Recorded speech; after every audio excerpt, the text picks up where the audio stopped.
9 जून एक ऐतिहासिक दिन होने वाला है, क्योंकि ऐसा पहली बार होगा जब कोई गैर कांग्रेसी नेता तीसरी बार प्रधानमंत्री की शपथ लेंगे। जी हाँ, एक बार फिर नरेंद्र मोदी पीएम पद की शपथ लेने जा रहे हैं। हालांकि इस बीच अब चर्चा ये हो रही है कि कब तक भारत में एनडीए की सरकार चलेगी। हालांकि सरकार बनने के 6 महीने तक अविश्वास प्रस्ताव नहीं आ सकता है, तो लोगों का ये मानना है कि 6 महीने के बाद हो सकता है सरकार गिर जाए। ऐसा इसलिए क्योंकि बीजेपी अपने दम पर इस बार बहुमत हासिल नहीं कर सकी है।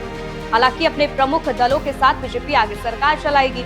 अब सवाल ये है कि सरकार चलेगी कब तक। ऐसी चर्चा इसीलिए क्योंकि बीजेपी के बाद एनडीए में जो दूसरे नंबर की पार्टी है वो है टीडीपी, जिसके पास 16 सीटें हैं, और तीसरे नंबर पर है नीतीश बाबू की पार्टी जेडीयू, जिसके पास 12 सांसद हैं।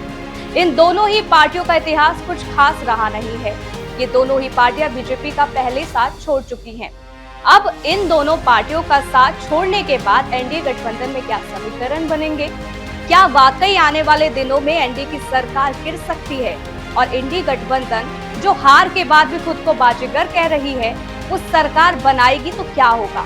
बड़ी बात में आज इस विषय पर बारीकी से चर्चा करेंगे। नमस्कार, आप देख रहे हैं रितम, मैं हूं आपके सामने सपना शर्मा। नरेंद्र मोदी को लगातार तीसरी बार नेशनल डेमोक्रेटिक अलायंस यानी एनडीए के संसदीय दल का नेता चुना गया है। पुराने संसद के सेंट्रल हॉल में हुई मीटिंग में एनडीए के 13 दलों के नेता शामिल हुए।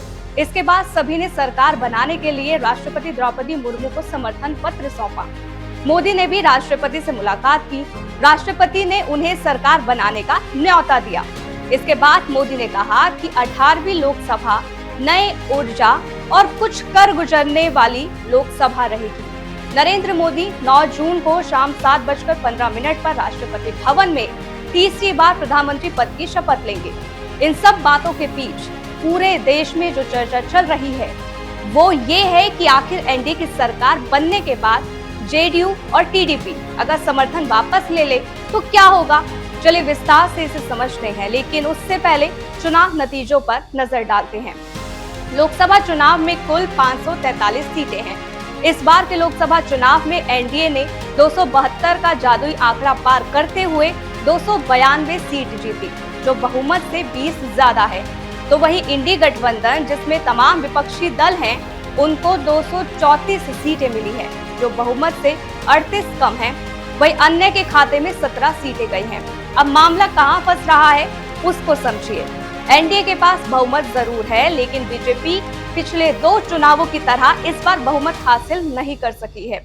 इस लोकसभा चुनाव में बीजेपी को 240 सीटें मिली हैं, वहीं सहयोगी पार्टी टीडीपी को 16 तो जेडीयू को 12 सीटें मिली है।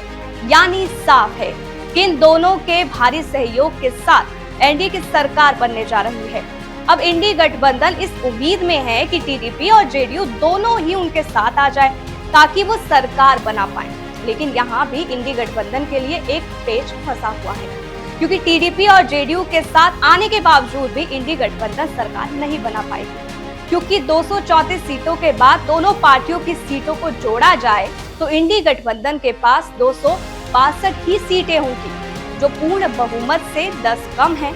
यानी इंडी गठबंधन को निर्दलीय या अन्य पार्टी को साथ लाना ही होगा, जो इतना आसान होगा नहीं।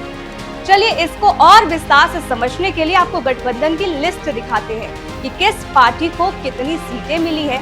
सबसे पहले बात करते हैं एनडीए गठबंधन की।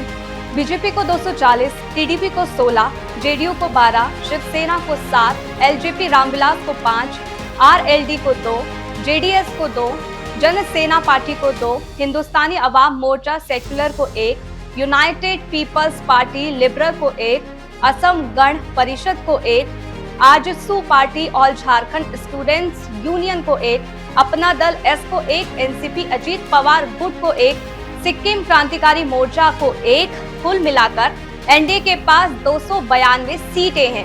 वहीं इंडी गठबंधन की बात करें तो कांग्रेस को 99, एसपी को 37, टीएमसी को 29, डीएमके को 22, शिवसेना यूबीटी को 9, एनसीपी शरद पवार गुट को 8, आम आदमी पार्टी को 3, आरजेडी को 4, सीपीआईएम को 4, जेएमएम को 3, इंडियन यूनियन मुस्लिम लीग को 3, विद्युत लाई चिरू थैगल काची यानी कि वीसीके को 2, सीपीआई को 2, जेकेएनसी को 2, CPL MLL को 2, क्रांतिकारी समाजवादी पार्टी को 1, केरल कांग्रेस को 1, मरूमलार्ची द्रविड़ मुनेत्र कड़गम को 1। कुल मिलाकर बात करें तो इंडी गठबंधन के पास 234 सीटें हैं।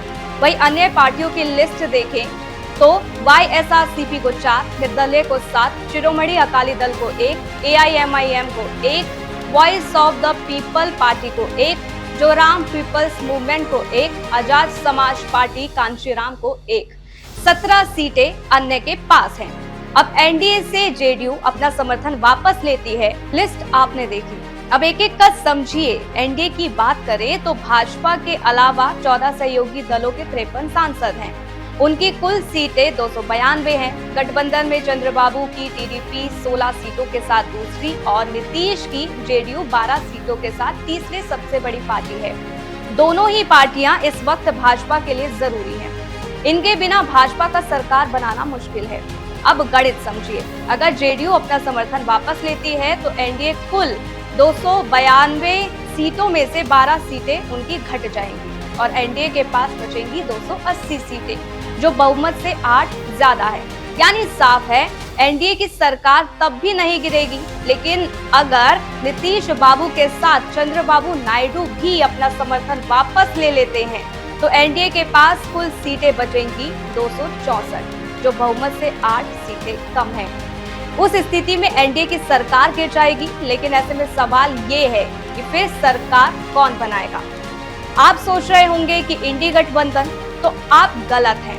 कैसे, अब वो समझाते हैं। इंडी गठबंधन के पास कुल 234 सीटें हैं। अब अगर नीतीश बाबू की पार्टी और चंद्रबाबू नायडू की पार्टी इंडी गठबंधन में शामिल हो जाती हैं, तो भी इंडी गठबंधन की कुल सीटें हो जाएंगी 264, जो बहुमत से 10 कम होंगी। यानी इन दोनों पार्टियों के साथ आने के बाद भी इंडी गठबंधन अपनी सरकार नहीं बना पाएगी। ऐसे में इंडी गठबंधन को और जोड़ तोड़ की राजनीति करनी पड़ेगी और सरकार बनाने के लिए उन्हें एनडीए के और सहयोगी दलों को भी अपने खेमे में लाना होगा, या फिर अन्य पार्टियां और निर्दलियों को जोड़कर 10 सीटों से और आगे बढ़ना होगा। हालांकि तभी इंडी गठबंधन अपनी सरकार बना पाएगी। हालांकि ये तरीका अपने आप में बहुत जटिल है और कहीं ना कहीं नामुमकिन जैसा भी है। यानी साफ है कि एनडीए के लिए भले ही टीडीपी और जेडीयू किंग मेकर हो, लेकिन इंडी गठबंधन के लिए किंग मेकर साबित नहीं होगी। खैर, नीतीश बाबू और चंद्रबाबू के पलट जाने की भी चर्चा इसलिए है क्योंकि नीतीश कुमार और चंद्रबाबू नायडू दोनों इससे पहले एनडीए में रह चुके हैं और गठबंधन छोड़कर जा भी चुके हैं। दोनों नेता हार्ड बार्गेनर भी माने जाते हैं। आपको याद होगा 2019 में जब टीडीपी एनडीए की सरकार में थी तो चंद्रबाबू नायडू ने केंद्र पर आंध्र प्रदेश को विशेष राज्य का दर्जा देने का दबाव बनाया था। मांग पूरी नहीं होने पर उन्होंने समर्थन वापस ले लिया था। टीडीपी के 2 मंत्रियों ने भी इस्तीफा दे दिया था। हालांकि इससे मोदी सरकार को कोई फर्क नहीं पड़ा क्योंकि बीजेपी पूर्ण बहुमत में थी। इसी तरह नीतीश कुमार भी बिहार के लिए स्पेशल राज्य के दर्जे और जातीय जनगणना और मुस्लिम आरक्षण के हिमायती रहे हैं। यही नहीं, 2022 में बिहार में आरजेडी के साथ महागठबंधन की सरकार में शामिल होते हुए एनडीए भी छोड़ चुके हैं। ऐसे ही कई बार नीतीश कुमार एनडीए को छोड़े और शामिल हुए हैं, इसीलिए उन्हें लेकर सोशल मीडिया पर काफी चर्चाएं हैं। खैर, इस बार का गणित कुछ और ही कहता है। पहली बात तो ये है कि दोनों दलों इंडी गठबंधन में शामिल होने के बाद भी सरकार बनाने का दावा नहीं कर पाएगी। दूसरी बात ये है कि अगर नीतीश और नायडू दोनों ही बीजेपी का साथ छोड़ देते हैं, ऐसे में एनडीए के पास बहुमत में महज 8 सीटें कम होंगी और इन सीटों की भरपाई बीजेपी कुछ छोटे दलों और निर्दलीय सांसदों के साथ मिलकर कर सकती है। आपको बता दें कि इस चुनाव में कुल 7 निर्दलीय सांसदों ने जीत हासिल की है। ऐसे में जानकारों का ये मानना है कि इन 7 लोगों में से पप्पू यादव, अमृतपाल सिंह और सरबजीत सिंह खालसा के अलावा बचे 4 निर्दलीय सांसद जरूर रद्द पड़ने पर बीजेपी को समर्थन दे सकते हैं। बाकी जो स्ट्रेटेजी है बीजेपी की, उसके हिसाब से बची 3 सीटों की भी भरपाई कहीं ना कहीं से बीजेपी कर लेगी। अब चाहे वो भरपाई जगन मोहन रेड्डी कर दें या फिर कोई और, लेकिन इन सीटों की भरपाई हो ही जाएगी। लिहाजा बिना नीतीश कुमार और बिना चंद्रबाबू नायडू के भी सरकार बनाने की नौबत आई तो भारतीय जनता पार्टी पीछे नहीं हटेगी। छोटे दलों और निर्दलियों के साथ बीजेपी बहुमत के आंकड़ों को पार कर ही लेगी। इन्हीं तमाम समीकरण को नीतीश और नायडू दोनों ही भली भांति जानते हैं। इससे संभव है कि वो पूरे 5 साल तक अपना समर्थन एनडीए को ही देंगे। उम्मीद है आपको सिक्के के दोनों पहलुओं के बारे में अच्छे से समझ आ गया होगा। अब बात करेंगे तीसरे पहलू की। अगर स्थिति ऐसी बनी कि किसी भी गठबंधन के पास पूर्ण बहुमत नहीं हुआ तो क्या होगा, सरकार किसकी बनेगी, अब ये समझते हैं।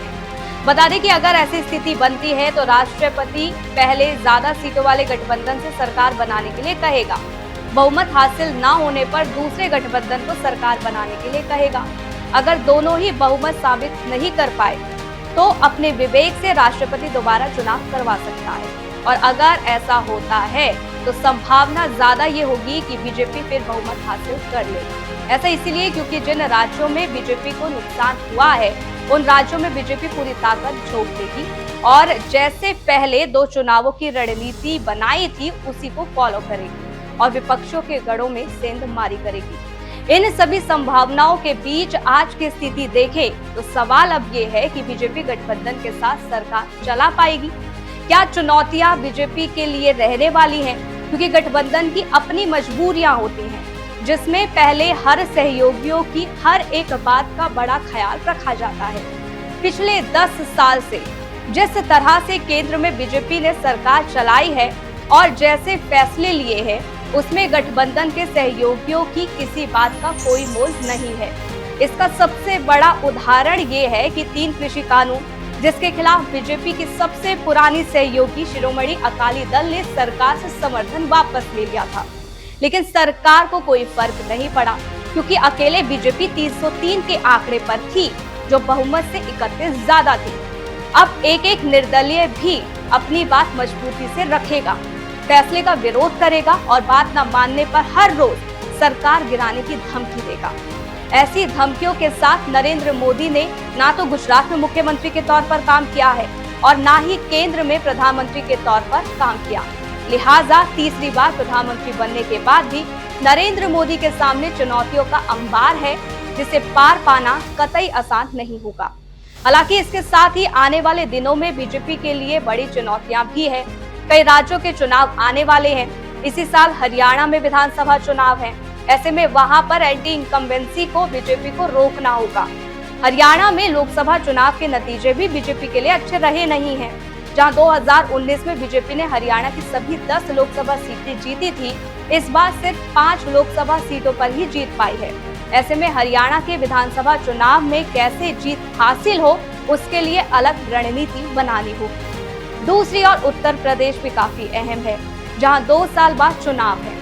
बता दें कि इस बार उत्तर प्रदेश में लोकसभा चुनाव के नतीजों ने बीजेपी को निराश किया है। इस बार बीजेपी को पिछली बार से 29 सीटें कम मिली हैं।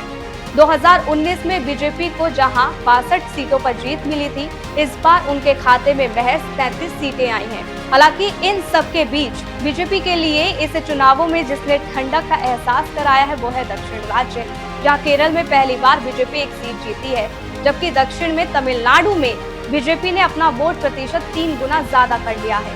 2019 में हुए लोकसभा चुनाव में बीजेपी को जहां तमिलनाडु में 3.6% वोट शेयर मिला था, इस बार के चुनाव में बीजेपी का वोट प्रतिशत बढ़कर 11.24% हो गया है। आंध्र प्रदेश में उनके वोट प्रतिशत में 10 गुना की बढ़ोतरी हुई है, जबकि कर्नाटक में भी वह अपना किला बचाने में सफल रही है। तेलंगाना की बात करें तो यहाँ बीजेपी ने अपना वोट प्रतिशत और सीट दोनों ही लगभग दोगुनी कर ली है। तो कहना गलत नहीं होगा कि इन राज्यों में बीजेपी का यह विस्तार आने वाले चुनावों में उसे और बढ़त देगा। वही राज्यवार समीक्षा की जाए तो दिखाई देता है कि 2019 के मुकाबले दक्षिण में बीजेपी कहीं अधिक प्रभावशाली ढंग से उभरी है, यानी बीजेपी दक्षिण में भी मजबूत होती अब नजर आ रही है। तो हमारे प्रोग्राम बड़ी बात में फिलहाल के लिए बस इतना ही। वीडियो को लाइक शेयर जरूर करें। नमस्कार।